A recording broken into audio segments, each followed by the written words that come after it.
ओम नमो भगवते वासुदेवाय। ओम नमो भगवते वासुदेवाय। ओम नमो भगवते वासुदेवाय। ओम अज्ञानतिमिरन्धस्य ज्ञानाञ्जनां शलाकया चक्षुरुन्मीलितं येन तस्मै श्रीगुरुवे नमः। তো এতক্ষণ গুরু কৃপা পাচ্ছিলাম না, মনে হচ্ছে গুরুদেবকে প্রণাম করতে ভুলে গেছি বা অফিসিয়ালি কানেক্ট করিনি বলে। তবে আজকে আপনাদের সকলকে স্বাগত। আমরা 6 নম্বর অধ্যায় পর্যন্ত পড়ে ফেলেছি, আমরা এবার 7 নম্বরে প্রবেশ করব। আমরা অফলাইনে প্রচুর ডিসকাস করেছি, 6 নম্বর চ্যাপ্টার পর্যন্ত আপনারা শ্রবণ করেছেন। এবার 7 নম্বর অধ্যায়ে আমরা ঢুকবো, যেখান থেকে আমরা ভগবান সম্বন্ধে জ্ঞান। আসলে ভগবত গীতাকে 5টি অংশে 3টে অংশে ভাগ করা হয়েছে। 1 থেকে 6 পর্যন্ত হচ্ছে কর্মযোগ, 7 থেকে 12 পর্যন্ত হচ্ছে ভক্তিযোগ, আর 13 থেকে 18 পর্যন্ত হচ্ছে জ্ঞান যোগ। ভগবত গীতার উদ্দেশ্যের মধ্যে যদি আমরা ঠিকভাবে প্রবেশ করি, তাহলে আমরা জানতে পারবো মূল উদ্দেশ্য কিন্তু ভক্তিযোগের জ্ঞান দেওয়া। কিসে? ভগবত গীতাতে এই ভক্তিযোগের জ্ঞান তাহলে মাঝখানে রাখা প্রথমে দিলেই হতো, কারণ এই ভক্তিযোগটি এত গুরুত্বপূর্ণ, এত রহস্যময়, এত গোপনীয় যে ভগবান সেটিকে মাঝখানে রেখেছে। তাই 1 থেকে 6 নম্বর অধ্যায় পর্যন্ত আমরা ক্ষেত্র প্রস্তুত করার পরেই আমরা 7 নম্বর অধ্যায়ের জ্ঞান বিজ্ঞান গ্রহণ করার যোগ্যতা অর্জন করব। তাই ভগবান এখানে অর্জুনকে বিশেষ জ্ঞান বিজ্ঞান দিচ্ছেন। আচ্ছা, জ্ঞান আর বিজ্ঞানের মধ্যে পার্থক্য। জ্ঞান মানে যে কোনো তথ্য যেটা আমরা সংগ্রহ করি, জানি। অজানা কোনো তথ্য যখন সংগ্রহ করি সেটাকে আমরা বলি জ্ঞান। আর যখন ওই জ্ঞানের ব্যবহারিক প্রয়োগ থাকে তাকে বলা হয় বিজ্ঞান। তো তাই আমরা ভগবান এবার বলছে, তোমাকে আমি এমন জ্ঞান বিজ্ঞান বলবো যেটা জেনে তোমার আর কিছু বাকি অবশেষ থাকবে না। হ্যাঁ, তো আর কিছু জানা বাকি থাকবে না। তাই ভগবান এটা বলার আগে আমাদের ভগবান কেন জ্ঞান দিচ্ছেন, কারণ আমরা এই ভগবত গীতার উদ্দেশ্য ভগবান কেন বলছেন সেটিকে যদি চরিতার্থ করতে হয়, তাহলে ভগবান সম্বন্ধে অর্জুনকে জ্ঞান দিতে হবে। আমরা যখন সেই ব্যক্তিকে যতক্ষণ না পর্যন্ত জানতে পারবো, তার প্রতি সম্পূর্ণ শ্রদ্ধা এবং ভক্তি উৎপন্ন করা খুব কঠিন, তাই না? তাই ভগবান তার নিজের সম্বন্ধে কিছুটা ব্যক্ত করছেন। কারণ একটা হাতি, তার পায়ের কাছে একটা পিঁপড়ে আছে। হাতি সম্বন্ধে কোনো পিঁপড়ে কোনো কমেন্টস করতে পারবে, বলতে পারবে হাতিটি কেমন দেখতে? সে সমগ্র হাতিটিকে বুঝতে পারবে? পারবে না। সে সামান্য একটি অংশ দেখতে পাচ্ছে হাতির শরীরের, তাই না, পায়ের কাছে বলে। কিন্তু হাতি যদি পিঁপড়েকে পিঁপড়ের ভাষায় যদি বলে যে পিঁপড়ে তোমার থেকে 13,70,673 গুণ আমি বড়, তখন পিঁপড়ে একটু আইডিয়া করতে পারবে যে কত বড় হাতি হতে পারে, তাই না? তো তেমনই অর্জুনের ভগবান সম্বন্ধে বিশদ জ্ঞান নেই, বা যতখানি জ্ঞান আছে আমাদের মতো মূর্খের জন্য বা তাদেরকে একটু সাহায্য করার জন্য ভগবান কে বারবার জিজ্ঞেস করছে। আর ভগবান ধীরে ধীরে কথাগুলি বলছেন, যাতে পরবর্তীতে যারা এই ভগবত গীতার জ্ঞান পাবে তারা যেন পূর্ণ জ্ঞান পেতে পারে। তাই ভগবান অর্জুনকে এবার জ্ঞান বিজ্ঞান দিচ্ছেন, জানাচ্ছেন, যেটা জেনে ভগবানের প্রতি আমাদের আরো ভক্তি বাড়বে। তাই ভগবান এবার প্রথম শ্লোকের মাধ্যমে ভগবান জ্ঞান দিচ্ছেন। কি জ্ঞান দিচ্ছেন? ময়্যাসক্ত মনা পার্থ যোগম যুঞ্জান মদাশ্রয় অসংশয়ং সমগ্রং মাম যথা যাস্যসি তৎশুনো। ভগবান বললেন, হে পার্থ, আমাতে আসক্ত চিত্ত হয়ে আমাতে মনোনিবেশ পূর্বক অভ্যাস যোগ করলে, যোগাভ্যাস করলে তোমার সমস্ত সংশয় থেকে মুক্ত হয়ে আমাকে জানতে পারবে। মানে ভগবান সম্বন্ধে যে সংশয় ছিল, সেই সংশয় থেকে মুক্ত। কিছু শুনতে পাচ্ছি না, কিছু বলছেন? হরে কৃষ্ণা। শিবশঙ্কর প্রভু কিছু বলছেন? আপনি আনমিউট করে বলুন। হ্যাঁ, কিছু বলছিলেন? আপনার কথা শোনা যাচ্ছে না। হরে কৃষ্ণা। আপনারা সবাই কি আমার কথা শুনতে পাচ্ছেন?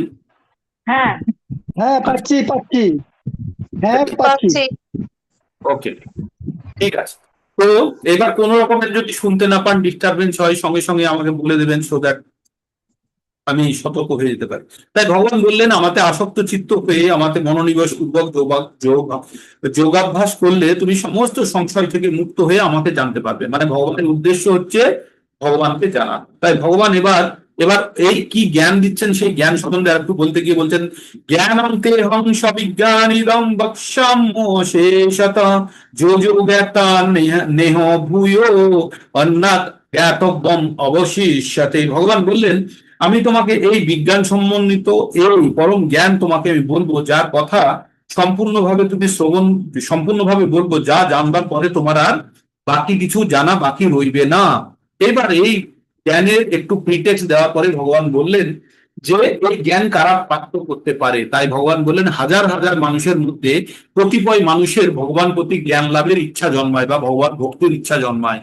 এবার তাদের মধ্যে যাদের ইচ্ছে জন্মায়, তাদের মধ্যে হাজার হাজারের মধ্যে থেকে কতিপয় একজন দুজন জানতে পারে। তাই শ্লোকের মাধ্যমে ভগবান কি বললেন, মনুষ্যনাম সহস্রেষু কশ্চিৎ যততি সিদ্ধরে যততি মাপি সিদ্ধ নাম কশ্চিন্মান বেত্তি তত্ত্বত। ভগবান বললেন, হাজার হাজার মানুষের মধ্যে কদাচিৎ একজন কোনো একজন সিদ্ধি লাভের জন্য যত্ন করে না। সেই প্রকার যত্নশীল সিদ্ধদের মধ্যে কদাচিৎ কেউ আমাকে তত্ত্বগত ভাবে জানতে পারে। আর ভগবানকে তত্ত্বগত ভাবে জানলে কি হয়, ভগবান 4-9 বলেছে, জন্ম কর্ম চ মে দিব্যম এবং যো ব্যক্তি তত্ত্বতঃ তত্তা দেহং পুনর্জন্ম ঐতি মামেতি সাহার্জুন। ভগবান বললেন যে আমাকে তত্ত্বগত ভাবে জেনে গেলে তাকে আর জন্ম মৃত্যুর চক্রে আর পড়তে হয় না, মৃত্যুর পরে আর জীবন ধারণ করতে হয় না। কিন্তু এখানে যেটা বলতে চাইলেন, সেখানে বললেন যে হাজার হাজার মানুষের মধ্যে কেউ ভগবানকে জানার চেষ্টা করে বা ইচ্ছা জন্মায় তাদের মধ্যে, আর যাদের ইচ্ছা জন্মায় এরকম হাজার হাজারের মধ্যে থেকে কেউ একজন ভগবানকে তত্ত্বগত ভাবে জানতে পারে। এইবার ভগবান প্রথম জ্ঞান দিতে শুরু করলেন। ভগবান কি বললেন, ভূমি অপনল বায়ু খং মন বুদ্ধির অহংকার ইতি মে ভিন্না প্রকৃতির অষ্টধা। বললেন এই জড় জগতে যেমন যে সমস্ত প্রাণীরা আছে, তাদের আমারই বহিরঙ্গা শক্তির দ্বারা তারা তৈরি। বহিরঙ্গা শক্তি কি ভগবানের? ভূমি অপনল বায়ু মানে মাটি, জল, আকাশ, বায়ু আর অগ্নি, এই 5টি উপাদান, মূল উপাদান, এগুলোকে বলা হয় পঞ্চভূত। এই পঞ্চভূতে আমাদের জড় শরীর তৈরি, তার সঙ্গে আরো 3টে আছে, তার নাম হচ্ছে মন, বুদ্ধি আর অহংকার। এই 8টিকে অষ্টভা বলেছে, প্রকৃতির অষ্টভা। এছাড়াও এই 8টিকে আরো বিবর্ধন করে, এই 8টিকে আরো বাড়িয়ে আমরা 24টি তত্ত্ব পরিণত করেছি। তখন আমরা কি বললাম, পঞ্চভূত, 5টি কর্মেন্দ্রিয়, 5টি জ্ঞানেন্দ্রিয়, 5টি ইন্দ্রিয়ের বিষয় সমূহ যেমন রূপ, রস, গন্ধ, শব্দ, স্পর্শ, আর 3টে হচ্ছে মন, বুদ্ধি, অহংকার, এবং চতুর্থটি হচ্ছে অব্যক্ত বা প্রধান। এই 24টি তত্ত্ব, জড় তত্ত্ব দিয়ে আমাদের শরীর তৈরি, আর তার মধ্যে যখন চিন্ময় তত্ত্ব, আত্মা ঢুকে যায়, তখন জীব সৃষ্টি হয়ে যায়। তো ভগবান বললেন এই 8টি তত্ত্ব হচ্ছে ভগবানের নিকৃষ্ট শক্তি। তাছাড়া অপরেয় মিতস্তন্যাং প্রকৃতিং বিদ্ধি মে পরাম জীবভূতাং মহাবাহো জয়দাং ধার্যতে জগৎ। ভগবান বললেন, হে মহাবীর, নিকৃষ্ট প্রকৃতি ছাড়া আমার একটি উৎকৃষ্ট প্রকৃতি রয়েছে, সেই প্রকৃতি চৈতন্য স্বরূপা জীবভূতা। সেই শক্তি থেকেই সমস্ত জীব নিঃসৃত হয়ে জড় জগৎকে ধারণ করে আছে। তার মানে যখন ওই চিন্ময় শক্তি আমাদের মধ্যে প্রবেশ করে, তখন আমরা জীবন্ত মানুষ রূপে প্রতিপন্ন হই। এতজ্জননী ভূতানি সর্বাণি কিচ্ছন্নস্য জগত প্রভব প্রলয়স্তথা। বললেন এই উভয় প্রকার প্রকৃতি, জড় এবং চেতন, সবকিছু উৎপন্ন হয়েছে আমার থেকে, উৎপন্ন হয়েছে, এবং নিশ্চিত ভাবে জ্ঞাত হও, জানো যে আমি সমস্ত জগতের উৎপত্তির কারণ। এইবার ভগবান কি বললেন, ভগবান বললেন যে আমি যে যেভাবেই ভগবানের কথা বলুক, যে কেউ বলতে পারে আমি আহ ভগবান ঈশ্বরের আমি মেসেঞ্জার, কেউ বলতে পারে আমি ঈশ্বরের সন্তান, কিন্তু ভগবান কি বললেন, আমি ঈশ্বর। বাকিরা বললেন কি, একজন বললেন আমি আল্লাহর বার্তা বাহক, আমি মেসেঞ্জার, আর একজন কি বললো, আমি ভগবানের সন্তান, যিশু বলল। ভগবান বলছে আমি ভগবান। মাত্র পর্বতরম নান্নাত কিঞ্চিত অস্তি ধনঞ্জয় মই সর্বমিদম প্রত্যম সূত্রে মণিপনা হইব। ভগবান বললেন আমি এই সমস্ত জগৎ সংসারকে, আমি মূর্তির দিয়ে যেমন মালা তৈরি করলে যেমন সুতো দিয়ে মালাটা গাঁথা থাকে, তেমন জগৎ সংসারকে আমার শক্তি দিয়ে আমি ধরে রেখেছি। আমার থেকে শ্রেষ্ঠ আর কেউ নেই, এতে কোনো সংশয় হওয়া উচিত নয়। আমি সর্বশ্রেষ্ঠ, আমার থেকে সামান্য শ্রেষ্ঠতর কেউ নেই। তারপরে ভগবান বললেন, রসহমস্ম কৌন্তেয় প্রভাস্মি শশী সূর্যয় প্রণব সর্ববেদেষু শব্দ খেয়ে পৌরসংনিষু। ভগবান বললেন জলের স্বাদ আমি, আমি সূর্য এবং চন্দ্রের প্রভাব আর তেজ রশ্মি, বেদের আমি ওঙ্কার শব্দ, আর কি আমি শব্দে আকাশের ধ্বনি আমি, আর আমি পুরুষের পৌরুষ। ভগবান তাই বললেন। তারপরে এইবার ভগবান বললেন, কি বললেন, পৃথিবী সম্বন্ধে, পৃথিবী, যে এই যে গন্ধ বা এই যে আগুনের তেজ, সব সম্বন্ধে ভগবান কি বলছেন শুনুন, শ্রবণ করুন। কুন্তি গন্ধ পৃথিবীং চ তেজস্মি বিভাবত জীবাণু সর্বভূতেষু তপস্যাস্মি তপস্বিষু। ভগবান বললেন আমি পৃথিবীর পবিত্র গন্ধ, আমি অগ্নির তেজ, আমি সর্বভূতের জীবন এবং তপস্বীদের তপ। ভগবান কি বললেন আমি সর্বভূতের জীবন, মানে আমাদের মধ্যে যে জীবিত অবস্থাটা সেটি ভগবানের দান, ভগবানের দেওয়া। কিভাবে ভগবান দিয়েছে কিছুক্ষণের মধ্যেই সেটি পড়বো, কিছুক্ষণে দুটো শ্লোক পরে পড়বো। না এইভাবে আমি বা পড়ছি, 10 নম্বরে পড়ছি। ভগবান কি বললেন, বীজং মাং সর্বভূতানি, বীজং মাং মানে আমি বীজ, কিসের, প্রত্যেকটা জীবের, সর্বভূত মানে প্রত্যেকটা জীবকে বলছে সর্বভূত। বীজং মাং সর্বভূতানাম বিদ্ধি পার্থ সনাতনম বুদ্ধির বুদ্ধি মতামস্মি তেজস্বী তেজো নামায়াম। ভগবান বললেন হে পার্থ, আমাকে সর্বভূতের বীজ বলে জানবে, সমস্ত জীবকুলের বীজ আমি। ভগবান আর এক জায়গাতে বলছে, হ্যাঁ, ভগবান বলছে পৃথিবীতে যত জীব হতে পারে প্রত্যেকের বীজ প্রদানকারী পিতা, সর্বজনীষু কন্তয় মূর্তয় সম্ভবন্তি যা তাসাং ব্রহ্ম মহজ্জনের অহং বীজ প্রদ পিতা। এটা 14 নম্বর অধ্যায়ে গিয়ে পড়বো আমরা, 14:3 এটা। সেখানে ভগবান বলছে পৃথিবীতে যত জীব আছে, জীব আছে প্রত্যেকের আমি বীজ প্রদানকারী পিতা আমি, মানে সিড গিভিং ফাদার ইংরেজিতে বলছে, যে আমি প্রত্যেকের বীজ প্রদানকারী পিতা। এখানেও ভগবান বললেন বীজং মাং সর্বভূতানাম, প্রত্যেকটা জীবের আমি বীজ। বৃদ্ধি পার্থ সনাতনম বুদ্ধির বুদ্ধি মতামস্মি তেজস্বী তেজ নামান। আর তেজি যারা, যাদের তেজ আছে তাদের তেজ আমি। আর কি, বুদ্ধিমানের বুদ্ধি আমি।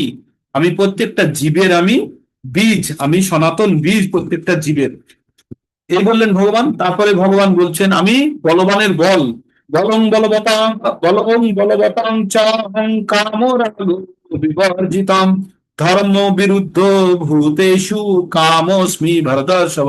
কাম মানে কোন জিনিসকে তীব্রভাবে পাওয়ার ইচ্ছাকে কাম বলে, কিন্তু কাম কখন, যখন আমি ধর্মের বিরুদ্ধে যদি কেউ লড়াই করছে তাকে প্রতিহত করার জন্য আমি কাম রূপে প্রতিপন্ন হতে পারি। হ্যাঁ, ধর্মের বিরুদ্ধে লড়াই করার জন্য, ধর্মের বিরুদ্ধে যারা লড়াই করছে তাদেরকে প্রতিহত করার জন্য আমি কামরূপী শক্তি হিসাবেও কখনো আসতে পারি। তাই বললেন আমি বলবানের বল আমি। আর সেই বল কেমন হতে হবে, কাম ও রাগ ও বিবর্জিতম, মানে তার মধ্যে কোনো দেশ বা কোনো আসক্তি থাকলে হবে না। তাই ভগবান বললেন আমি বলবানের কাম ও রাগ বিবর্জিত বল, ধর্মের অবিরোধী কাম রূপে আমি প্রাণীদের মধ্যে বিরাজমান। কাম কথার অর্থ হলে আমরা যে জিনিসটা ভেবে থাকি বা জেনে থাকি, কাম মানে হচ্ছে সন্তান উৎপন্ন করার জন্য যে প্রক্রিয়া, তাকেও কামকে আংশিক রূপে জানা হয়। তাই বলছে ভগবান বলছে সেটি কোনো খারাপ জিনিস নয় যদি ধর্ম অবিরোধী হয়। ধর্ম অবিরোধী মানে আপনি যদি ধার্মিক সন্তান উৎপন্ন করেন তাহলে যে যে কামের পদ্ধতির কথা বলা হয়েছে, যৌন জীবনের কথা বলেছে, সেটি কখনোই ধর্ম বিরুদ্ধ নয়। বা যে সন্তান উৎপন্ন হবে সে যদি ধার্মিক সন্তান উৎপন্ন করার জন্য যদি আপনি যদি সঙ্গ করেন তাহলে সেটাতে কোনো ক্ষতি নেই। তারপরে ভগবান এইবার বলছে এ চৈব সাত্বিকা ভাব রাজসা তামসাশ্চ যে মত্তরেমিতি তান বিদ্ধি নাত্তাহং তেষু তে ময়ি। ভগবান 12 নম্বর শ্লোকে খুবই গুরুত্বপূর্ণ কথা বলেছে, শুনুন এবার। এখান থেকে আরেকটা সেশন শুরু হয়ে গেল আরো গুরুত্বপূর্ণ দিকে। ভগবান বলছে এ চৈব সাত্বিকা ভাব রাজসা তামসাশ্চ যে 3 ধরনের গুণ, সত রজ এবং তম, এই 3টে গুণ মত্তরেমিতি তান বিদ্ধি নাত্তাহং তেষু মই, এই 3টে গুণ কিন্তু আমার থেকে উৎপন্ন হয়েছে। কোথা থেকে? সত রজ তম 3টে গুণ কোথা থেকে পাই আমরা? প্রকৃতি থেকে পাই, তাই না? আর প্রকৃতিটা কার অংশ? ভগবানের বহিরাঙ্গ শক্তি। তাহলে প্রকৃতি থেকে আমরা 3টে গুণ পাচ্ছি, সত রজ তম। এই 3টে গুণ আমরা পেলেও ভগবান বলছে এই গুণের অধীনে আমি নেই। যদিও ভগবানের থেকে গুণগুলো তৈরি হলো, ভগবানই আমাদের দিচ্ছে, কিন্তু বলছে আমি এই গুণের অধীনে নেই, ভগবান বলবো। তাই ভগবান কি বললেন, সমস্ত সাত্বিক রাজসিক তামসিক ভাবসমূহ আমার থেকে উৎপন্ন হয়েছে জানবে, আমি সকলের, কিন্তু এই সকলের অধীন আমি নই, কিন্তু তারা আমার অধীন। একটা খুব বাজে এক্সাম্পল দিয়ে বলি আপনাদের। সাপ হয়, সাপ হয়তো সাপের মুখে বিষ তৈরি হয়, কার থেকে উৎপন্ন হয়? বিষটা সাপ থেকে উৎপন্ন হয়েছে, কিন্তু সেই বিষ সাপকে কামড়ানোর জন্য নয়, অন্য কাউকে কামড়ে সাপ মরে যায়। সাপের মুখের মধ্যে যখন বিষটা থাকে সাপ কিন্তু নিজে মরে না, তার মুখের মধ্যে বিষ আছে কিন্তু সাপ মরছে না, কিন্তু যখন কাউকে কামড়াচ্ছে সে মারা যাচ্ছে। তাই ভগবান বলছে এই যে শত রজ তম তিনটে গুণ বিষ নেয়, বিষের মতো। আমরা বলছি এই গুণ তিনটে মানুষের মধ্যে প্রবেশ করলে মানুষকে জড় জগতের বন্ধনে বেঁধে ফেলে। এই তিনটে গুণ আমার থেকেই পেয়েছে, আমার বহিরঙ্গা শক্তি থেকেই পেয়েছে, কিন্তু আমি ওই গুণের অধীনে নই, ভগবান নিজে এই গুণের অধীনে নই। তারপরে ভগবান এইবার যে কথাটি বলছে শুনুন, ত্রিবীর গুণময়ের ভবরিরেবি সর্বমিদম জগৎ মহিতাং নাভি জানতি মামে ভো পরম ভবেন। ভগবান বললেন এই প্রকৃতির তিনটে গুণ কি কি, ত্রিভীর গুণময়ের ভাবরিরেবি। হ্যাঁ, ভগবান বললেন যে এই প্রকৃতির তিনটে গুণ শত রজ তম দ্বারা মানুষ মোহিত হওয়ার ফলে সমগ্র জগৎ এই সমস্ত গুণের অতীত এবং পরম অধ্যায় আমাকে জানতে পারে না। কালকে আপনাদের একটা গল্প বলেছিলাম, মৌমাছির গল্প, মনে আছে? আজকে সময় খুব দ্রুত যাচ্ছে। তো মৌমাছির গল্প বলেছিলাম আপনাদের, তিন ধরনের মৌমাছি হয়, পুরুষ মৌমাছি, স্ত্রী মৌমাছি বা রানী মৌমাছি, আর একটা হচ্ছে শ্রমিক মৌমাছি।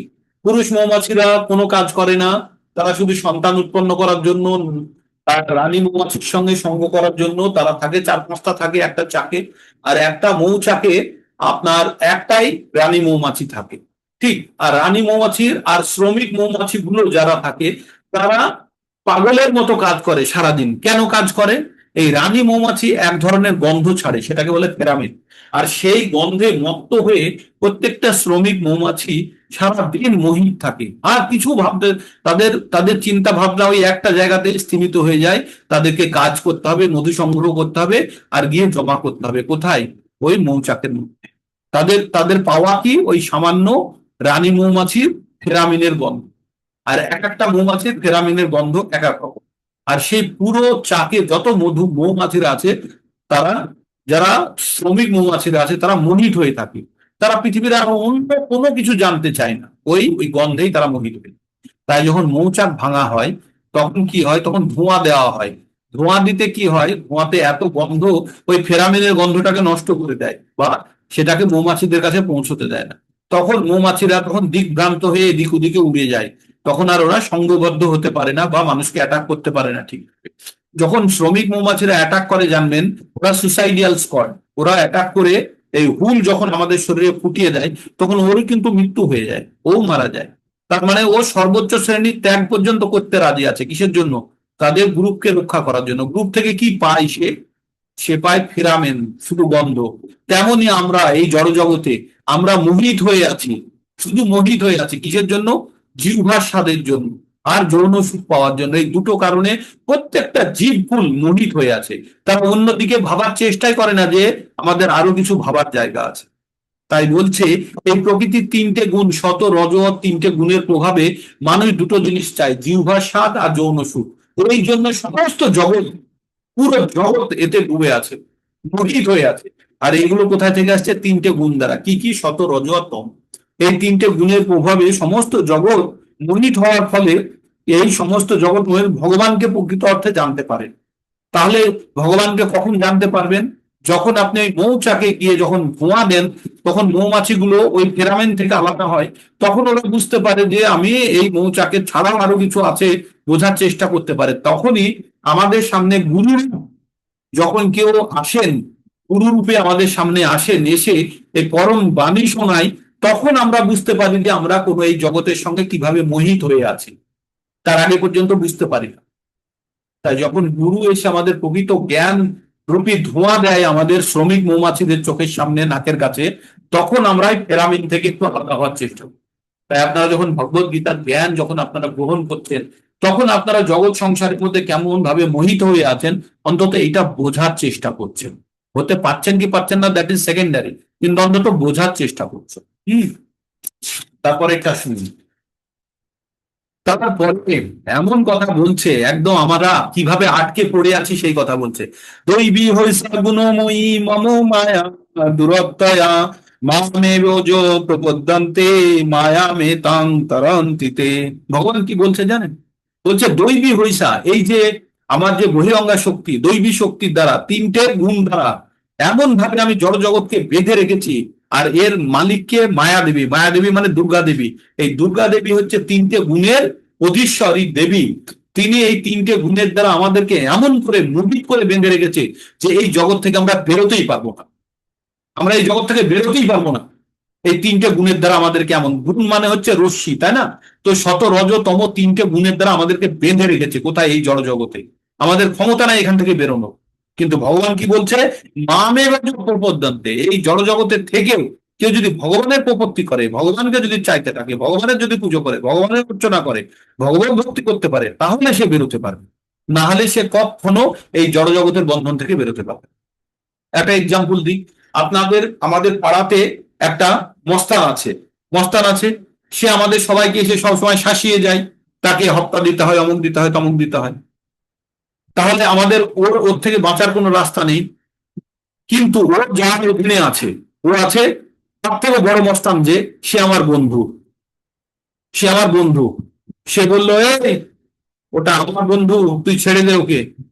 তখন ও আর আমার পুরো দাদাগিরি মারবে? মারবে না। তাই ভগবান বলছে যে যে তিনটে গুণের দ্বারা আমরা বাঁধা আছি, সেই তিনটে গুণের যে মালিক তিনি হচ্ছেন দেবী দুর্গা, তিনি ভগবানের অধীন। তাই বলছে ভগবানকে যদি কেউ ভক্তি করতে শুরু করে, তখন আর দেবী দুর্গা তাদেরকে এই তিনটে গুণ দ্বারা বাঁধার চেষ্টা করেন না।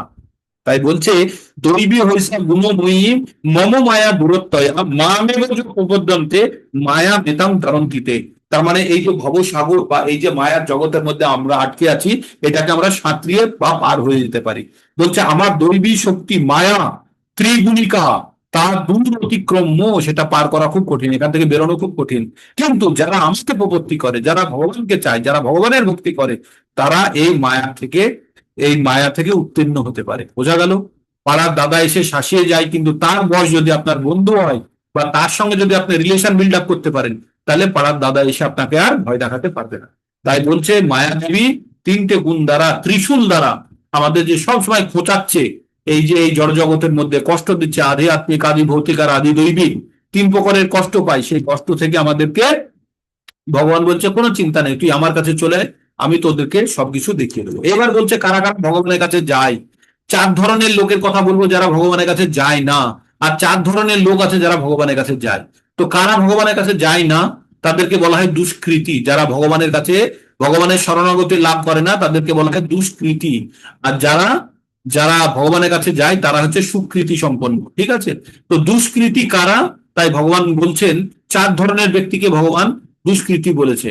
বলছে নাম দুষ্কৃতি নো মূঢ়া, যারা বোকা তারা দুষ্কৃতি, তারা ভগবানের কাছে যায় না।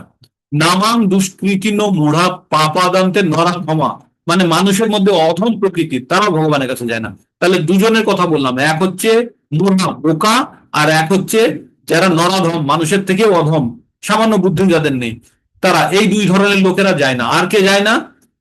আর যায় না মায়া অপহৃত জ্ঞানা। জ্ঞানী, প্রচুর জ্ঞান আছে, পিএইচডি ফিএইচডি সব করে নিয়েছে, কিন্তু তাদের জ্ঞান মায়া অপহরণ করে নিয়েছে। এই বিকাশ রঞ্জন ভট্টাচার্য হাইকোর্টে প্র্যাকটিস করে, রাস্তায় দাঁড়িয়ে গরু খায়, তাই না? দেখানোর জন্য। এদের জ্ঞান মায়া অপহরণ করে নিয়েছে। এরা জ্ঞানী বলে বটে, কিন্তু এদের প্রকৃত জ্ঞান নেই। এরা জড়জাগতিক জ্ঞানে পুষ্ট, কিন্তু আধ্যাত্মিক জ্ঞান শূন্য। ঠিক? তাই এরা মায়ার অধীনে এত বেশি আছে যে এরা ভগবানকে পর্যন্ত চ্যালেঞ্জ করে দেয়।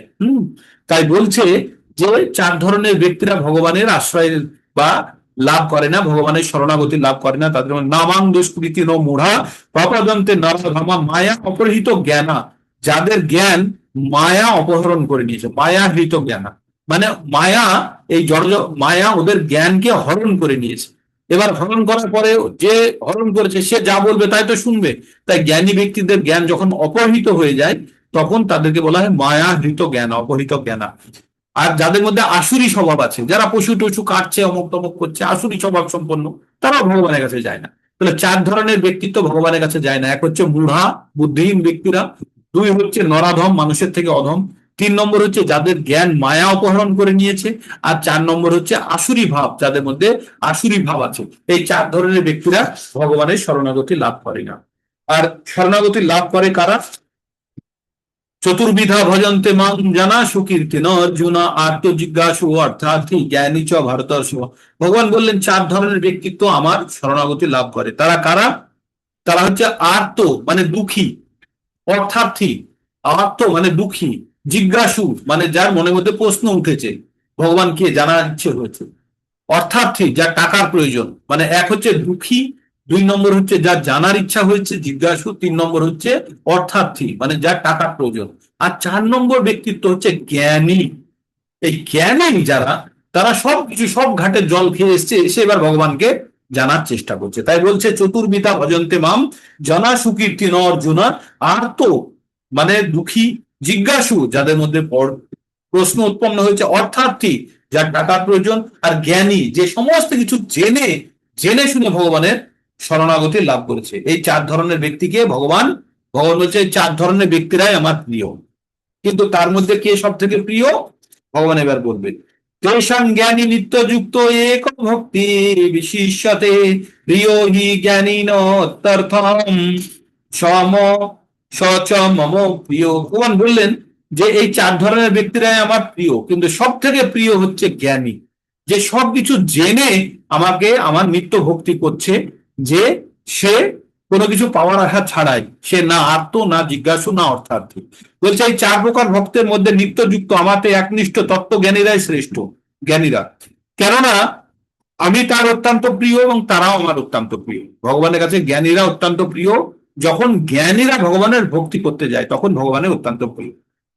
তারপরে ভগবান কি বলছে, উদাহরণ উদাহরণ সর্ব ইতি জ্ঞানী তৎমৈব মে মতং আস্থিত হি আস্থিত স হি যুক্তাত্মা মামেব তমাম গতিম। ভগবান বললেন যে সকল ভক্তরা, যে সকল ভক্তরা সকলেই, এই সকল ভক্তরা সকলেই মহাত্ম কারা, যারা ভগবানের আশ্রয় নিয়েছে তাদেরকে সকলকে মহান আত্মা বলেছে, যে কোনো কারণেই হোক, সে যে কারণেই হোক, সে আত্ম হোক, জিজ্ঞাসু হোক, অর্থার্থী হোক, যারাই ভগবানের আশ্রয় গ্রহণ করছে ভগবান তাদেরকে বলছে মহাত্মা।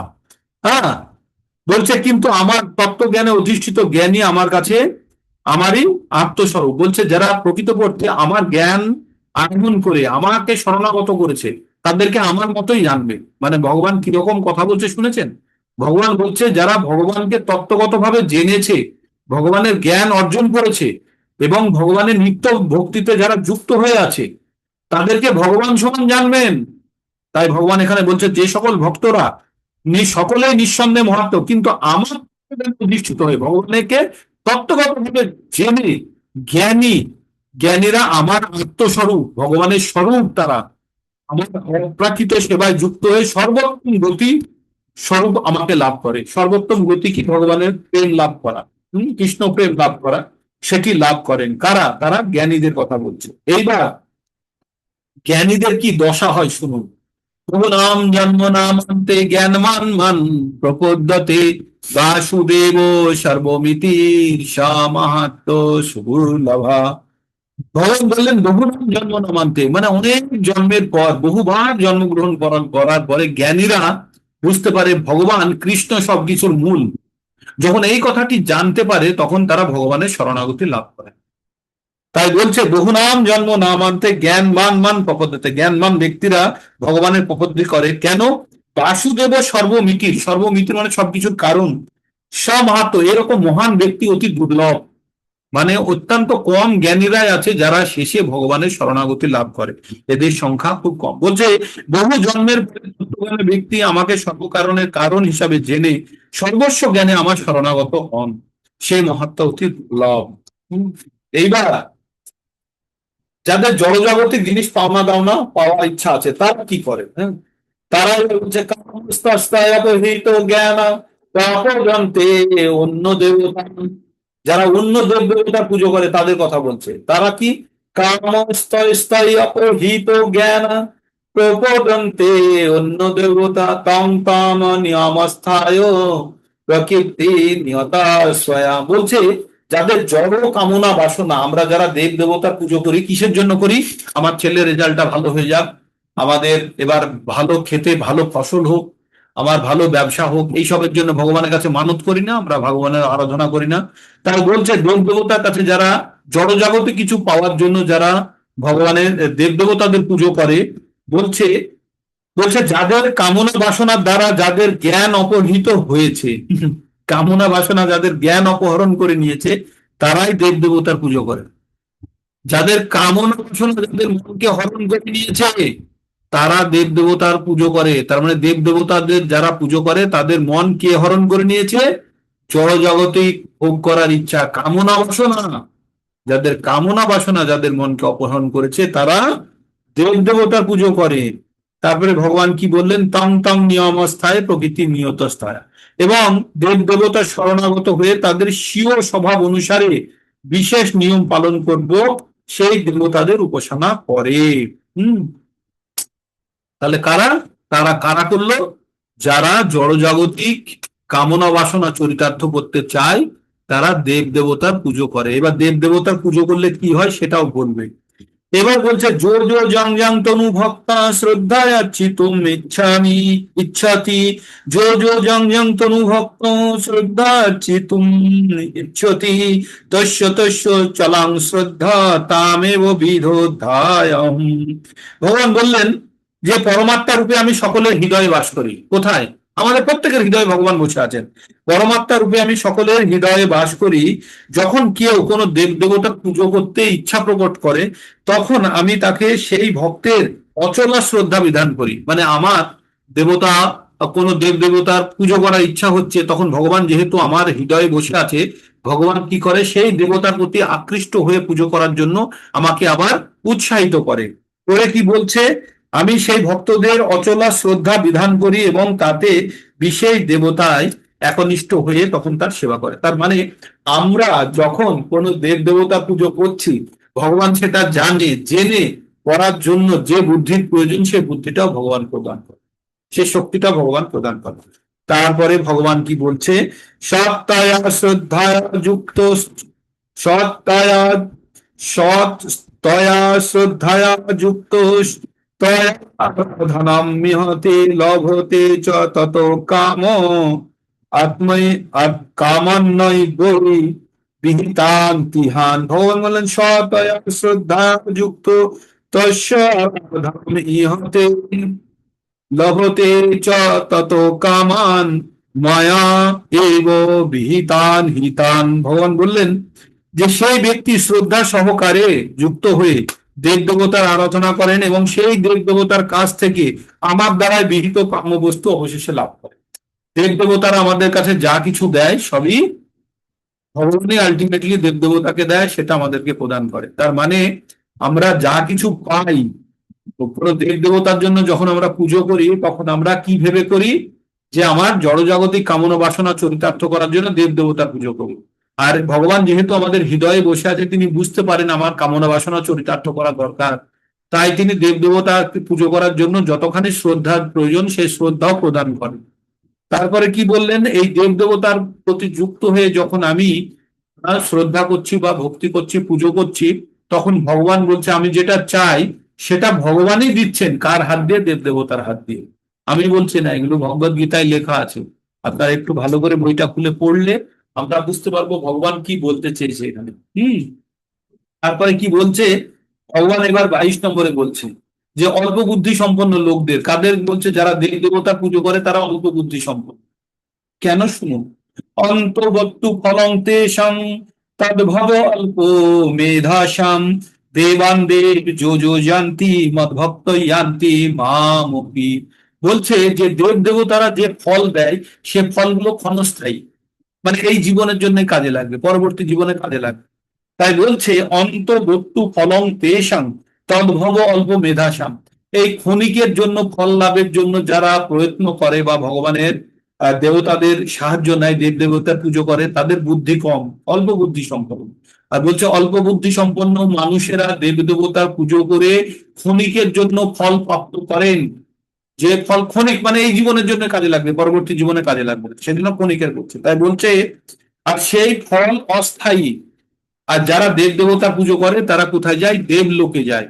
কিন্তু ভগবানের যারা পুজো করে তারা ভগবানের ধামে যায়। তাই বলছে অল্প বুদ্ধি সম্পন্ন ব্যক্তিদের আরাধনা লব্ধ ফল সীমিত এবং অস্থায়ী। দেবা উপাসকগণ দেবলোকে গমন করেন, কিন্তু যারা ভগবানের ভক্তরা ভগবানের পরম ধাম প্রাপ্ত হন। মুখস্থ করবেন এই শ্লোকটি, অন্তবস্তু ফলং তেষাং তদ্ভব অল্প মেধাসাম দেবান দেব যো যো জানতি মদ্ভক্তা ইয়ান্তি মামপি। আমার ভক্তরা আমার কাছে আসে। এবার ভগবান কি বলছেন, নিজের সম্বন্ধে বলে যাচ্ছেন ভগবান, কিন্তু জ্ঞানযোগ তো, জ্ঞান ভক্তিযোগ, ভগবানের প্রতি জ্ঞান না হলে ভক্তি জন্মাবে? তাই ভগবান প্রথমে ভগবান সম্বন্ধে কিছুটা বলছেন। অব্যক্তম ব্যক্তিমাপন্নম মন্যতে মামো বুদ্ধয়া পরম ভাব জানন্ত মমাব্যয়ম উত্তমম।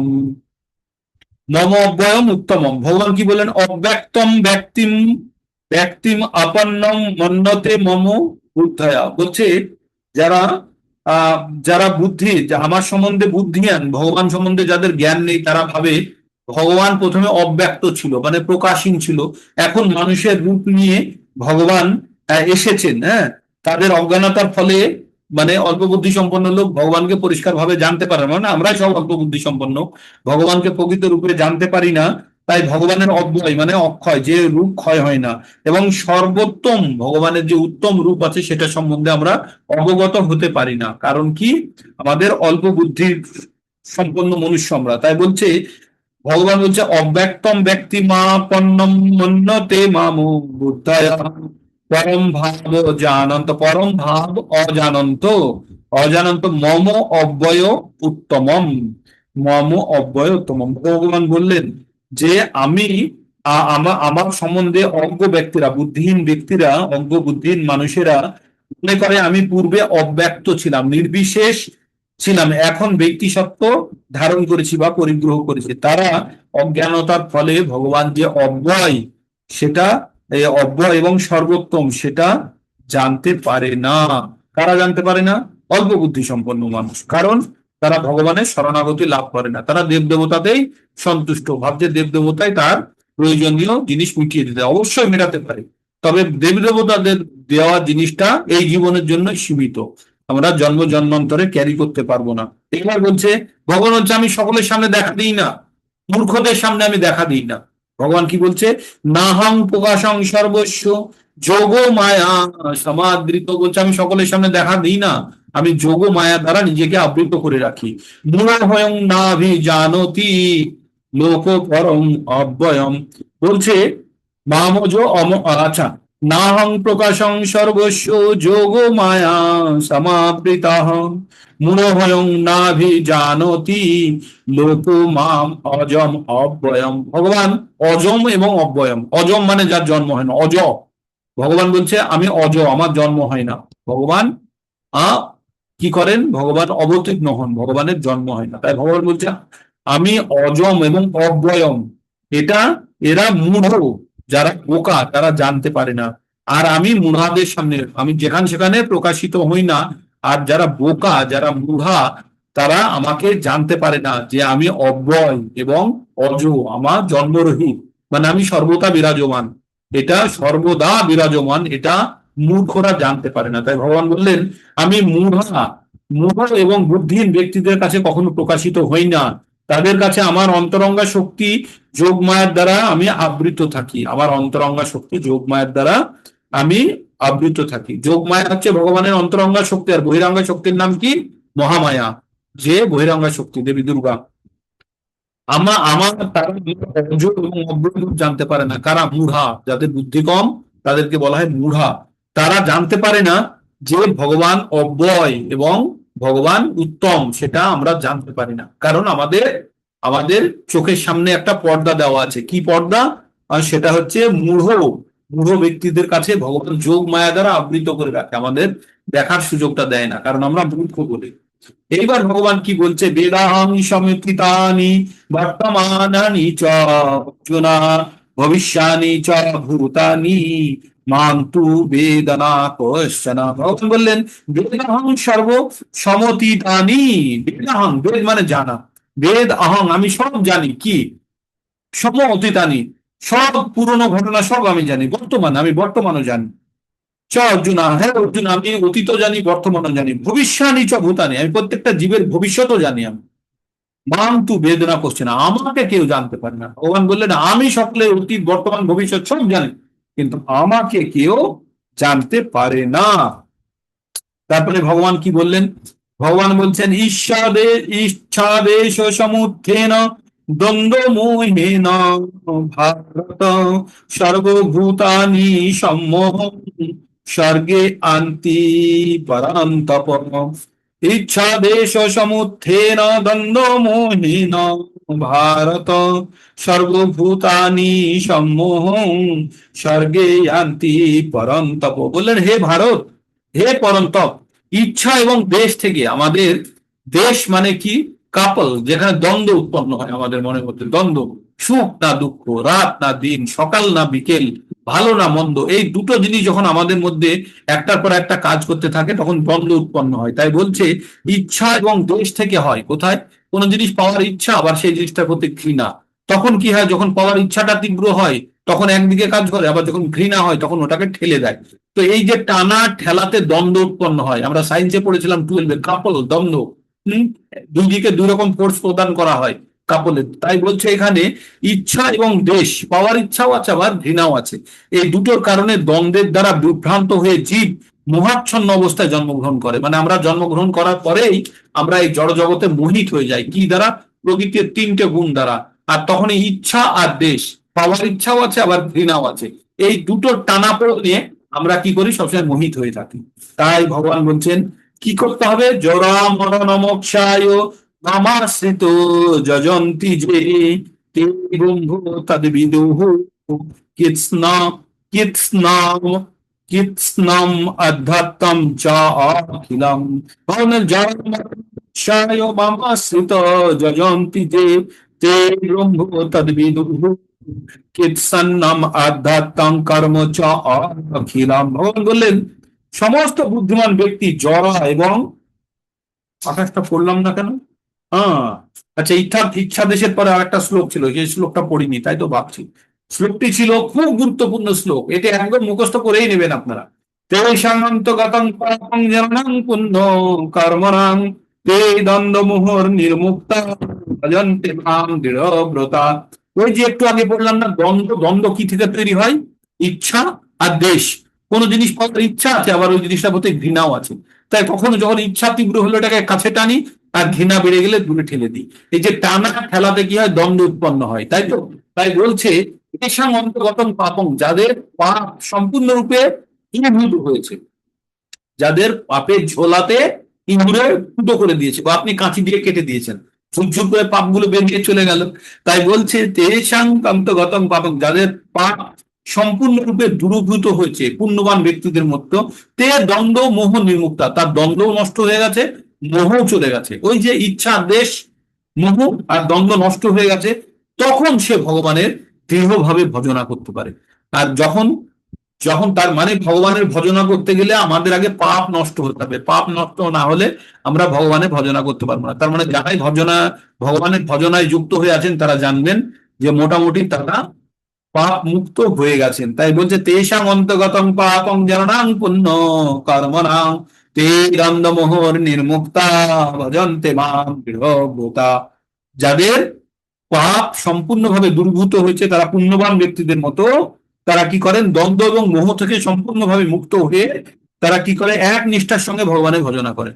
আপনার মনের মধ্যে যদি বিচলিত অবস্থা থাকে, সবসময় যদি বিচলিত আপনি থাকেন, যদি মনের মধ্যে সবসময় চিন্তা ভাবনা, ভগবানের চিন্তা করতে পারবেন? তাই এই পাপ যখন শেষ হবে তখনই ওই চিন্তা ভাবনা সম্পূর্ণরূপে দূর হয়ে যাবে। তাই ভগবান বলছেন জরা মরণ মোক্ষায় মামাশ্রিত যজন্তি যে তে ব্রহ্ম তদ্বিদুঃ কৃৎস্নাম অধ্যাত্মং চ অখিলম। জরা মরণ মোক্ষায় মামাশ্রিত যজন্তি য তে ব্রহ্ম তদ্বিদুঃ কৃৎস্নাম অধ্যাত্মং কর্ম চ অখিলম। ভগবান বললেন যে সমস্ত বুদ্ধিমান ব্যক্তি জরা এবং মৃত্যু থেকে মুক্তি লাভের জন্য প্রয়াসী। আমরা পৃথিবীতে কিসের মধ্যে আটকে আছি? জন্ম মৃত্যু জরা ব্যাধি, চারটে রোগের মধ্যে আটকে আছে। জন্ম যার হয়েছে তার জরা হবে, সে বুড়ো হবে, সে ব্যাধি হবে এবং মৃত্যু হবে। এই চারটে স্টেজের মধ্যে দিয়ে যেতেই হবে। তাই কি বলছে? যে সমস্ত বুদ্ধিমান ব্যক্তিরা এই জরা মৃত্যু থেকে মুক্তি লাভ করতে চায় তারা কি করে? ভগবানকে আশ্রয় গ্রহণ করে প্রকৃতপক্ষে ব্রহ্মভূত, কেননা তারা আধ্যাত্ম তত্ত্ব এবং কর্মতত্ত্ব সম্পর্কে সম্পূর্ণ অবগত। এইবার আমরা শেষ নম্বর শ্লোকটি পড়ব। সাদি ভূতাং সাদি দেবং সাদি ভূতাধি দৈবং সাং মাং সাদি যোগ্যং চ বিদুঃ প্রয়াণ কালে চপি প্রয়াণ কালে অপি চ মাম তে বিদুর্যোক্ত চেতসা। ভগবান কি বললেন? সাদি ভূতাধি দৈবং, সাদি ভূত আদি দৈবং, সা আদি ভূত আদি দৈব মাং সাদি যজ্ঞ চেয় এ বিদু, যে জানে আদিভূত আদি দৈব এবং আদি যজ্ঞ সম্বন্ধে যে জানে, প্রয়াণ কালে চপি মাং, মৃত্যুর সময় কিভাবে আমাকে, বিদুর জানতে চেতসা, জিতেন্দ্রীয় ব্যক্তিরা মৃত্যুর সময় আমাকে কিভাবে জানতে পারবে। তাই ভগবান বললেন, যারা আদিভূত তত্ত্ব আদি দৈব তত্ত্ব আদি যজ্ঞ তত্ত্ব সম্মুখে আমাকে পরমেশ্বর ভগবান বলে অবগত, তারা আমাকে আসক্ত চিত্ত, এমনকি প্রয়াণকালে তারা আমাকে জানতে পারে। তো মৃত্যুর সময় ভগবানকে কিভাবে স্মরণ করা যায় সেইটা নিয়ে পরবর্তী চ্যাপ্টারটা যে হবে তার শুরুয়াত করে দিল লাস্ট নম্বর শ্লোক দিয়ে, মানে একটা চ্যাপ্টারের শেষের শ্লোকটি পরবর্তী অধ্যায়ে শুরু হওয়ার একটা বীজ। তো আমরা এইভাবে জ্ঞান বিজ্ঞান যোগ আমরা পড়ে শেষ করলাম। হরে কৃষ্ণ কৃষ্ণ কৃষ্ণ হরে হরে, হরে রাম রাম রাম। আমাদের অনেক সময় নিয়েছি, কিন্তু রেকর্ডিং 1 ঘন্টারই আছে, চিন্তার কিছু নেই, আপনারা চাইলে আবার শুনতে পারবেন। খুব গুরুত্বপূর্ণ অধ্যায় এটি, 9 নম্বর 8 নম্বরের অর্ধেক, 10 নম্বর 11, এগুলো খুব গুরুত্বপূর্ণ চ্যাপ্টার, খুব গুরুত্বপূর্ণ, প্রচন্ড আনন্দদায়ক। আগে যে আপনারা শুষ্ক শুষ্ক শুনেছেন, তার থেকে এটা অনেকটা রসালো নয়, একটু আনন্দদায়ক না? আগের থেকে ভগবান সম্বন্ধে জানছি, ভগবান সম্বন্ধে জ্ঞান পাচ্ছি, তারা দেব দেবতা পুজো করে, দেব দেবতা পুজো করে কি পাওয়া যায়, তারা কোথায় যায়, ভগবানের ভক্তি করলে কি হয়, তারা কোথায় যায়, কারা ভগবানের কাছে আশ্রয় নেয়, কারা নেয় না, সব জানলাম। তো জানলাম না প্রকৃতির 3টে গুণ জানতাম আমরা, প্রকৃতির 3টে গুণ দ্বারা মোহিত হয়ে আমরা শ্রমিক মৌমাছির মতো সকাল থেকে সন্ধ্যাবেলা পর্যন্ত মোহাগ্রস্ত হয়ে পাগলের মতো ঘুরে বেড়াচ্ছি। আর তাই আমাদের সামনে গুরু শাস্ত্র সাধু রূপে আমাদের সামনে এই ধোঁয়া নিয়ে উপস্থিত হয়েছে। যেমন মৌমাছির চাকের কাছে ধোঁয়া নিয়ে গেলে মৌমাছিগুলো এদিক ওদিকে বিক্ষিপ্ত হয়ে যায়, তারা বুঝতে পারে না, ফেরামিন থেকে আলাদা হয়। তেমনি আমাদের এই সংসার রূপী মহাচ্ছন্ন অবস্থা থেকে আমাদেরকে আলাদা করার জন্য 3জন আসে আমাদের সামনে। কে কে আসে? শাস্ত্র, সাধু এবং গুরু। শাস্ত্র গ্রন্থ রূপে আসে, সাধু এবং গুরু ব্যক্তি রূপে আমাদের সামনে আসে, এসে আমাদের এই জড়জাগতিক যে আসক্তি, এই আসক্তির ফেরামেন থেকে মুক্ত করার জন্য আমাদের ধোঁয়ারূপী জ্ঞান প্রদান করেন। ঠিক 7 নম্বর অধ্যায় শেষ হয়ে গেল। কারো কিছু প্রশ্ন জিজ্ঞাসা? তার মানে আমাদের পাপের ঝুলি একটু ফুটো হয়েছে নাকি? হ্যাঁ, আপনাদের সকলের পাপের ঝুলি ফুটো হয়েছে, সত্যি কথা। ফুটো হয়েছে। আপনাদের পাপের ঝুলি ফুটো হয়েছে এবং ঝুরঝুর করে পড়ছে। যত তীব্র রূপে এবার ঝোলাটাকে নাড়াবেন, তত দ্রুত আপনার পাপগুলো বেরিয়ে যাবে। এবার ঝোলাটা কখন নড়ে? যখন জপ করেন, তাই না? মালাটা নাড়িয়ে নাড়িয়ে জপ করি তো, সেই জন্য যাতে তলের ফুটো যেটা নিচে তলা দিয়ে আছে, যত পাপ আছে সব ধুয়ে বেরিয়ে চলে যান। তো আপনাদের পাপ সব নাশ হবে যত ঝোলার মধ্যে আপনারা জপ করবেন, যত ঝোলার মধ্যে হাত ঢুকিয়ে। সেই জন্য সব নিরন্তর জপ করতে বলে না, যে জপ করো জপ করো। আর জপই যোগ্য, জপও যোগ্য, এটাতেই ভগবান প্রাপ্তি হবে, এই জপের মাধ্যমে। কিন্তু জপ এই না কি ভগবানের নাম করলাম আর ওইদিকে আমি সিনেমা দেখতে ঘুরে বেড়াচ্ছি হলে, মনে মনে, তা নয়। জপ করতে হবে খুব ধ্যানপূর্বক, প্রত্যেকটা শব্দ প্রত্যেকবার শুনতে হবে, সেটাই হচ্ছে জপ যজ্ঞের মজা। আমাদের বলবে, ভগবান বলবে, যত ধরনের যজ্ঞ আছে তার মধ্যে শ্রেষ্ঠ যজ্ঞ হচ্ছে জপ যজ্ঞ। ভগবান আমরা 10 নম্বর অধ্যায়ে জানবো। তো প্রভু জব করব, সেদিকে আবার খারাপ কাজও করব, লোকের করব, সেটাতে কি ভগবানের ওতে প্রসন্ন হবেন? ওগুলো তো আপনি কাটিয়েই ফেলেছেন। আপনি জব যখন করছেন ওগুলো তো কাটিয়ে, তখনই তো আপনার পাপ নাশ হবে। আসলে আমরা ভক্তিটা কারোর সম্বন্ধে তো কোনো প্রশ্নই নেই, আত্মসমালোচনা করতে হবে। আমার সময়ই নেই, আমি কার সম্বন্ধে ভাববো? ওগুলো মহাপাপ, আমি কেন করতে যাব? নিজের সম্বন্ধে ভেবেই আমি পাগল হয়ে যাচ্ছি, কি করে আমি নিজেকে উদ্ধার করব? আর যদি 2-4 জনকে সঙ্গে ধাক্কা মেরে বাসে তুলতে পারি যাওয়ার এরকম সময়, তো কেউ হবে না প্রভু, এরকম নয়।